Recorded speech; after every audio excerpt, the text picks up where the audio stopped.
यह ज्यामिति त्रिभुज का भाग 3 है। तो इसका पहला प्रश्न है हमारा। एक समकोण त्रिभुज के कर्ण की लंबाई 25 सेंटीमीटर है। शेष दोनों भुजाओं में से एक भुजा दूसरी भुजा से 5 सेंटीमीटर बड़ी है।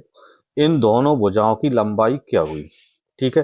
तो देखें यहाँ पर क्या बोल रहा है कि एक समकोण त्रिभुज। तो पहले आप एक समकोण त्रिभुज यहाँ पर बना लें। ठीक है। तो ये मैंने यहाँ पर एक समकोण त्रिभुज बना लिया और इसका कर्ण यानी कि जो बड़ी वाली भुजा है वो कितनी है? यहाँ पर 25 सेंटीमीटर है।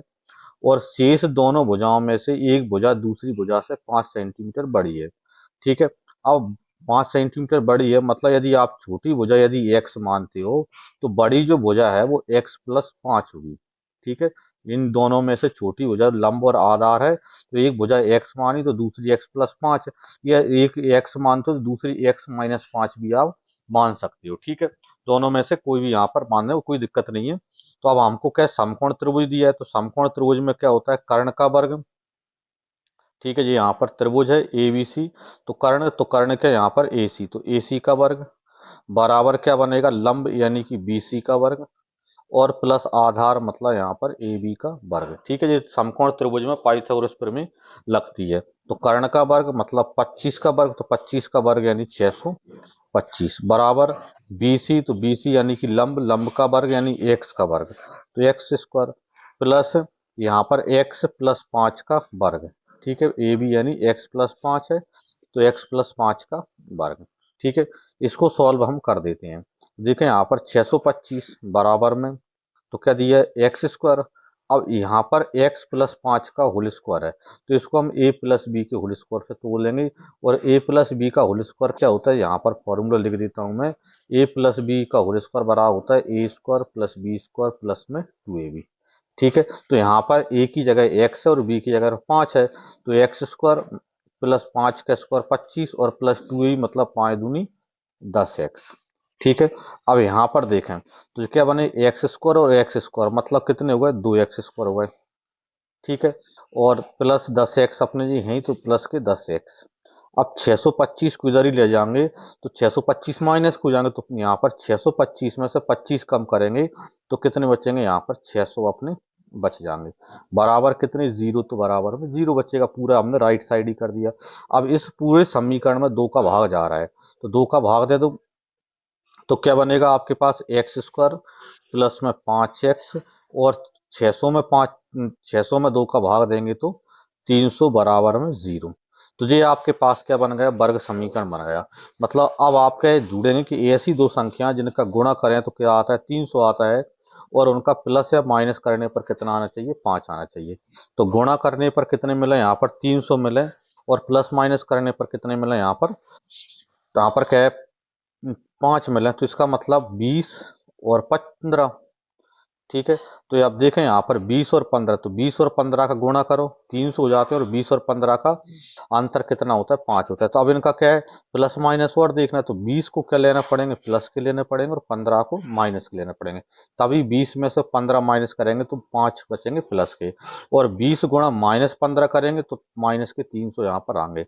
ठीक है। तो आप इसको 20 गुणा 15 यहाँ पर लिख सकते हैं मतलब एक संख्या 20 और एक संख्या 15। अब आंसर मतलब x का मान क्या बनेगा? तो जब इस प्रकार जो संख्या मिल जाए तो आपको वर्ग समीकरण सॉल्व करने की जरूरत नहीं, डायरेक्ट लिख दो। यहाँ पर x का मान मतलब जो प्लस का है वो माइनस हो जाएगा ये और जो माइनस का है वो प्लस का आंसर आपका बनेगा। मतलब x का मान जो है वो यहाँ पर जैसे 20 आया है प्लस के तो इसका मतलब x का मान माइनस का 20 बनेगा। यहाँ पर 15 आया माइनस के तो इसका मतलब x का मान प्लस के 15 बनेंगे। तो x बराबर -20 या x बराबर 15 अपना आंसर होगा। तो अब यहाँ पर चूंकि क्या है? x बराबर 20 तो हो नहीं सकता क्योंकि माइनस में तो आपका आंसर हो नहीं सकता। तो छोटी भुजा है वो कितनी है? 15 है। ठीक है। तो इन दोनों भुजाओं की लंबाई क्या है? तो इसलिए भुजाओं की लंबाई जो बनेगी भुजाएं जो बनेगी तो यहाँ पर पहले बी सी बराबर कितना? 15 मतलब एक्स बराबर 15। और दूसरी भुजा यानी ए बी तो ए बी बराबर कितना माना था? एक्स प्लस 5 मतलब 15 5 यानी 20। तो 15 सेंटीमीटर और 20 सेंटीमीटर आपका आंसर आ जाएगा। अगला प्रश्न है जमीन में गड़े हुए दो खंभे क्रमशः 7 मीटर तथा 13 मीटर ऊंचे हैं। तथा इनके बीच की क्षैतिज दूरी 8 मीटर है। इन खंभों की चोटियों के बीच की दूरी क्या हुई? ठीक है, तो दो खंभे बनाए हम यहाँ पर 7 मीटर और 13 मीटर। ठीक है, तो एक खंभा यहाँ पर 7 मीटर है और दूसरा खंभा जी क्या है 13 मीटर है। ठीक है, अब इसमें क्या है, इसकी लंबाई यहाँ पर क्या 7 मीटर ऊंचाई है और इसकी कितनी है 13 मीटर ऊंचाई है। अब क्या बता रहा है, इनके बीच की क्षैतिज दूरी, ये क्षैतिज दूरी ये वाली कितनी है, यहाँ पर 8 मीटर है इनकी बीच की क्षैतिज दूरी। और इन खंभों की चोटियों के बीच की दूरी, तो इस चोटी ये वाले पॉइंट हैं, तो इन चोटियों के बीच की दूरी आपको चाहिए। तो देखो यहाँ से क्या है 8 मीटर है, तो ये वाला भाग भी कितना बनेगा 8 मीटर ही बनेगा। ठीक है, दूसरा देखो यहाँ 7 मीटर है और ये कितना है 13 है, तो यहाँ से यहाँ तक यदि देखूं ये वाला भाग, तो यहाँ पर क्या 13 में से 7 कम कर दो, यानी कितना बचेगा 7 6 13 मतलब 6। तो कहने का मतलब ये है कि जो त्रिभुज बना दो ऊपर ए बी सी, ये त्रिभुज है। अब इस त्रिभुज ए बी सी में आधार इसका 8 है, लंब 6 है और इसका चोटियों के बीच की दूरी पता करना है, मतलब कर्ण ए सी आपको पता करना है। तो पाइथागोरस प्रमेय लगा दो। तो पाइथागोरस प्रमेय क्या होता है, कर्ण का वर्ग मतलब एक्स का वर्ग बराबर लंब का वर्ग मतलब 6 का वर्ग यानी 6 का वर्ग 36 प्लस आधार मतलब यहाँ पर ए बी, तो ए बी यानी 8 का वर्ग यानी कि 64। तो एक्स वर्ग बराबर कितना यहाँ पर 64 36 यानी 100। तो एक्स वर्ग बराबर 100, तो इसका मतलब एक्स बराबर, तो एक्स बराबर 100 का वर्गमूल मतलब 10। तो एक्स बराबर 10 मीटर अपना आंसर इसका आ गया।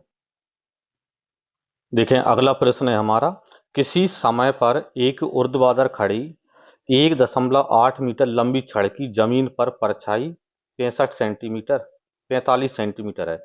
ठीक है, 1.8 मीटर लंबी छड़ की जमीन पर जो परछाई है वो कितनी यहाँ पर यहाँ पर 45 सेंटीमीटर लंबी है। इसी समय एक 6 मीटर ऊंचे खंबे की परछाई की लंबाई कितनी होगी, वो हमको पता करना है यहाँ पर। ठीक है, तो इसके लिए देखो यहाँ पर क्या है, जो छड़ है कितनी यहाँ पर, जैसे 1.8 मीटर छड़ है और इसकी जो परछाई है वो कितनी यहाँ पर 45 सेंटीमीटर, मतलब यदि इसको मीटर में ही बदलूं तो 0.45 मीटर इसकी परछाई है। ठीक है जी, यहाँ पर क्या है परछाई, ये परछाई है।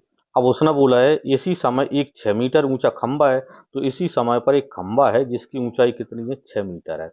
ठीक है, तो इस खंबे की परछाई कितनी होगी वो अपन को पता करना है। ठीक है, तो परछाई मतलब यहाँ से जैसे ये वाला भाग परछाई है, जैसे इस त्रिभुज को मैं ए बी सी नाम दे दूं और इस त्रिभुज को मैं जैसे पी क्यू आर नाम दे दूं। ठीक है, तो अब यहाँ पर यदि हम देखें तो दोनों जो त्रिभुज है समरूप बनेंगे। ठीक है, क्योंकि एक ही समय की बात कर रहे हैं, तो एक ही समय की बात कर रहे हैं तो समरूप त्रिभुज बनेंगे। और समरूप त्रिभुज में हमने पढ़ा था कि इनकी संगत भुजाओं का अनुपात बराबर होता है, यानी इसका मतलब ये है कि बी सी और क्यू आर का जो अनुपात बनेगा वो इनके आधार मतलब ए बी और पी क्यू का अनुपात बनेगा, मतलब ए बी बटे में क्या पी क्यू। ठीक है, समरूप है तो इनकी क्या संगत भुजाओं का अनुपात बराबर बनेगा, इसकी ऊंचाई बटे इसकी ऊंचाई, इसका आधार बटे इसका आधार। तो बी सी का मान कितना दिया 1.8 बटे क्यू आर, तो क्यू आर का मान यहाँ पर कितना है 6 बराबर में यहाँ पर ए बी, तो ए बी की वैल्यू कितनी है 0.45 और बटे में यहाँ पर पी क्यू, तो पी क्यू की वैल्यू अपन को पता नहीं है। ठीक है, अब पी क्यू किधर लाते हैं हम, तो पी क्यू बराबर में क्या बनेगा 0.45 6 गुणा में पहुंच जाएगा और 1.8 है वो यहाँ पर भाग में आ जाएगा। अब देखो इसमें दशमलव के बाद 2 अंक है, इसमें 1 है तो इसमें एक जीरो और बढ़ा लें, दशमलव के बाद 2 अंक हो गए। अब दोनों में दशमलव के बाद दो दो अंक हैं, दशमलव हटा दो, अब अपने कट जाएंगे। तो 45 दूनी 90 दूनी 180 मतलब 45 से 4 बार में कट जाएगा। और फिर 2 दूनी 4 और 2 तीन 6 मतलब 3/2 और 3/2 मतलब 1.5 मीटर। ठीक है, यानी वो उस समय उस खंभे की जो परछाई बनेगी वो 1.5 मीटर मतलब 1.5 मीटर लंबी बनेगी। तो यहाँ पर ये अपना सी वाला ऑप्शन आंसर का बन जाएगा। देखिए अगला प्रश्न है हमारा, त्रिभुज एबीसी में यदि ए बी बराबर 6 सेंटीमीटर बी सी बराबर 3.2 सेंटीमीटर हो तो निम्नलिखित में से कौन सी नाप ए सी की लंबाई नहीं हो सकती। ठीक है, तो दो भुजाओं की लंबाई दे रखा है और तीसरा पूछा है कि निम्नलिखित में से कौन सी ए सी की लंबाई नहीं हो सकती। अब हमने यहाँ पर क्या हमारे पास नियम होता है कि कोई भी त्रिभुज यदि आपको दिया है एबीसी, तो उस त्रिभुज में दो भुजाओं का जो युग होता है वो सदैव तीसरी भुजा से बड़ा होता है और दो भुजाओं का जो अंतर होता है वो सदैव तीसरी भुजा से छोटा होता है। जैसे योग वाला यदि आप नियम लगाओगे तो ए बी और बी सी का जो योग बनेगा वो सदैव यहाँ पर ए सी से बड़ा होना चाहिए। और एक नियम होता है कि दो भुजाओं का अंतर सदैव तीसरी भुजा से छोटा होता है। मतलब अंतर यदि देखें, मतलब ए बी और बी सी का यदि अंतर देखेंगे तो सदैव तीसरी भुजा मतलब ए सी से छोटा होगा। ठीक है, ये नियम आप ध्यान रखना कि दो भुजाओं का योग की यदि हम बात करें तो तीसरी भुजा से बड़ा आता है, और दो भुजाओं का जो अंतर होता है वो तीसरी भुजा से छोटा आता है। अब इनका यदि हम योग करेंगे, जैसे ए बी और बी सी का योग करें तो 6 और 3 9 दशमलव 2, तो 9.2 तो इन चारों ही ऑप्शन से बड़ा है। तो ये तो क्या है, चारों से ही सही हो रहा है। इसका मतलब इससे तो आप इसको कर नहीं सकते, तो अपन को अंतर वाला आपको लगाना पड़ेगा कि दो भुजाओं का अंतर देखें तो 6 में से 3.2 माइनस करेंगे तो 6 में से यदि 3.2 माइनस करते हो 6 में से, यहाँ पर ही कर देता हूँ, 6 में से कितने 3.2 माइनस करेंगे तो अपन को कितना बचेगा यहाँ पर 8 और 2 मतलब 2.8 बचेगा। तो इसका मतलब ये है कि दो भुजाओं का अंतर साधित तीसरी भुजा से कैसा होना चाहिए, छोटा होना चाहिए। ठीक है, तो छोटा होना चाहिए, लेकिन यहाँ पर देखो तो 3.8, इसका मतलब इससे छोटा है तो ये हो सकता है। 9 हो सकता है क्योंकि 9 से भी ये छोटा है, और 2.9 तो 2.9 से भी छोटा है। तो कौन सा नहीं हो सकता, ये नहीं हो सकता क्योंकि 2.8 इसके बराबर है।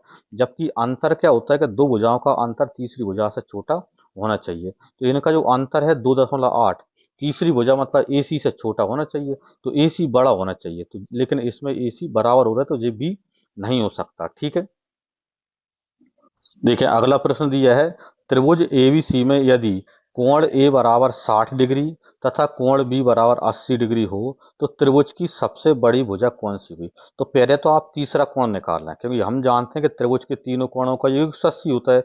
अब 180 में से यदि आप देखें तो 60 और 80 यानी ये कितने बनेगा यहाँ पर 140। तो इसका मतलब जो तीसरा कोण जो है सी वाला, तो सी कोण कितना बनेगा यहाँ पर 40 डिग्री तीसरा कोण है। तो कोण ए 60 है, कोण बी 80 और कोण सी कितना है 40 है। लेकिन उसने पूछा है कि त्रिभुज की सबसे बड़ी भुजा क्या होगी। तो इसमें क्या होता है कि नियम होता है त्रिभुज में कि त्रिभुज में बड़ी भुजा के सामने का कोण बड़ा और छोटी भुजा के सामने का कोण छोटा होता है। तो जैसे मैंने यहाँ पर एक त्रिभुज बना लिया ए बी सी। अब इसमें कोण ए कितना है 60 है, तो ये कोण 60 है। कोण बी कितना है 80 है, तो ये कोण 80 है। और कोण सी कितना है 40, तो कोण सी 40 है। अब त्रिभुज की सबसे बड़ी भुजा, तो सबसे बड़ी भुजा तो बड़े कोण के सामने की भुजा बड़ी और छोटे कोण के सामने की भुजा छोटी होती है। तो बड़ा कोण कौन सा है बी, तो बी के सामने यानी कौन सी भुजा बनेगी ए सी। इसका मतलब ये है कि इसमें ए सी भुजा कैसी है, बड़ी है। यदि हमसे पूछा होता कि छोटी भुजा, तो छोटे कोण के सामने तो छोटा कोण सी और सी के सामने ए बी, तो ए बी भुजा यहाँ पर छोटी बनेगी। अभी हमारा आंसर बी ऑप्शन यानी ए सी है।